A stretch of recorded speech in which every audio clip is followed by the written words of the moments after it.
लिट्टीपाड़ा से झामुमो विधायक हेमलाल मुर्मू ने धनबाद में बंगाल चुनाव पर बड़ा बयान दिया है।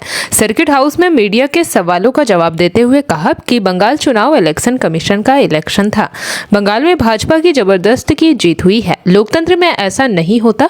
50,000 सेंट्रल फोर्स को बंगाल में उतारकर भाजपा ने दंडात्मक तरीके से जबरदस्ती की जीत हासिल की। बंगाल में भाजपा के जीतने की कहीं से कोई गुंजाइश नहीं थी। वहीं असम चुनाव में हार की वजह पर उन्होंने कहा कि असम में झामुमो एक ट्रायल कर रही थी। पार्टी महज 16 से 17 सीटों पर ही लड़ रही थी, जिसमें भी झामुमो का प्रदर्शन बेहतरीन रहा।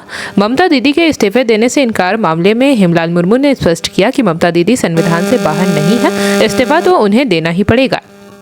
इधर बगौदर से भाजपा विधायक नागेंद्र महतो ने मीडिया से बातचीत में कहा कि बंगाल में आतंक का राज खत्म हो गया है। बंगाल की जनता लंबे समय से त्रस्त थी। ममता दीदी के इस्तीफे देने से इनकार किए जाने के सवाल पर उन्होंने कहा कि यह लोकतंत्र है, राजतंत्र नहीं है। जनता उन्हें बर्खास्त कर चुकी है। उन्होंने बंगाल चुनाव में भाजपा की जीत पर विपक्ष के आरोपों का भी मुखर होगा जवाब दिया।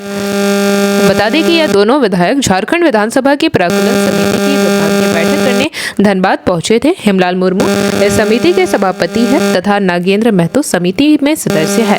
समिति की इस बैठक में समिति के सदस्य सर टुंडी विधायक मधुरा प्रसाद महतो और विधायक सोमेश सोरेन हुए। बंगाल चुनाव में जो परिणाम आया है, ये तो माने हमको लगता है कि ये जबरदस्ती वाला जीत है, समझे ना। ये लोकतंत्र में इस ढंग का नहीं होता है कि मैंने 50,000 सेंट्रल फोर्सेस को ला करके यहाँ दमनात्मक नीति लगा करके इलेक्शन कमीशन का इलेक्शन था। ये कंप्लीट इलेक्शन कमीशन ने यहाँ पर जिस ढंग से किया है काम, ये तो महादेवता है रे भाई। ऐसा इलेक्शन कमीशन नहीं होता है, आज तक हम लोग कभी देखे नहीं थे। कहाँ इलेक्शन कमीशन, कहाँ बीजेपी जीती है, कहाँ बीजेपी नहीं जीती है। बीजेपी तो वहां जीतने का कोई गुंजाइश नहीं था, लेकिन जबरदस्ती लोग बीजेपी वाला वहां पर जीता, जबरदस्ती करके। यही स्थिति है बंगाल की। असम के लिए क्या कहें? असम में तो सरकार, अब तो असम में तो उनकी सरकार थी, वो रिपीट किया। अरे भैया, हम चुनाव कोनो संख्या में लड़े थे। हम तो 16-17 सीट लड़े थे और ये ट्राई कर रहे थे कि हम लोग का जो पहला कदम आसाम में जा रहा है चुनाव के नाम पर, हम लोग का क्या रिस्पांस मिलता है। और उस हिसाब से हम लोग को बहुत बढ़िया रिस्पांस मिला और टोटल 0.2% लगभग हम लोग वहां से वोट मिला है। जनता बंगाल की तरस थी। बरसों से कम्युनिस्ट राज रहा, वहां आतंक और भय का माहौल रहा। प्रजातंत्र में हर व्यक्ति को जीने का हक अधिकार है, लेकिन प्रजातंत्र नाम का चीज बंगाल में नहीं था। एक छत्र शासन था जो